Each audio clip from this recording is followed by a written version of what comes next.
Sì, vorrà dire che qualcuno mi pagherà la cena visto che siamo in scherzi. Sono stato invitato l'altro giorno e sono qui molto volentieri. Vigevano in crisi, è vero, tutta Italia in crisi, Europa e il mondo, però io voglio inizialmente portare una forma di sorriso. Lo sport vigianese fino a poco tempo fa non è stato in crisi per nulla. Perché? Credo perché abbiamo programmato bene, dico, tutte le società insieme, abbiamo programmato bene in questi anni. Abbiamo ottenuto nel 2009 risultati agonistici e non agonistici, molto molto interessanti, mai ottenuti. Questo perché abbiamo inventato anche nel 97 una forma di associazionismo, di stare insieme, che si chiama Provvigeno Sport, che è stata adottata da molte città in Italia. Ora però, e volevo stato dirvi il perché, forse qualcuno non conosce lo sport perché ognuno giustamente ha i suoi ambiti.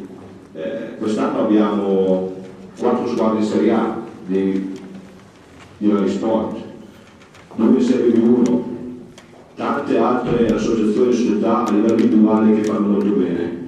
Tutto grazie a un volontariato soprattutto, ma a un volontariato di qualità, io ritengo di super qualità. Ora veniamo a cosa succederà però. Siamo in un momento di stasi a livello economico, a livello di programmazioni, stiamo rischiando di buttare all'aria tutto quello che abbiamo fatto.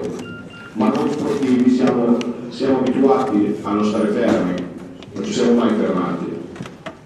Abbiamo lanciato un'idea che si chiama, come termine, la fondazione dello sport, alla quale ci crediamo, una forma di sostegno, come si diceva prima, di sostegno all'attività agonistica, perché già l'attività giovanile viene sostenuta molto bene dal Comune di Vigevano da moltissimi anni. Questo è il nostro obiettivo, per non disperdere tutto quello che abbiamo fatto. E la conferma viene da giovedì, l'altro giorno ero allo San Donato, a Croce Vallas, a un incontro dei CONI, dei presidenti dell'Altitalia, ho lanciato l'idea e Trento la sta già attuando. Trento sicuramente ce la farà, perché Trento, voi sapete, è una provincia autonoma, ma comunque, visto che noi siamo stati i primi per tanti anni in tante cose, io credo che sia doveroso continuare e quindi qui ci vuole il sostegno di tutti.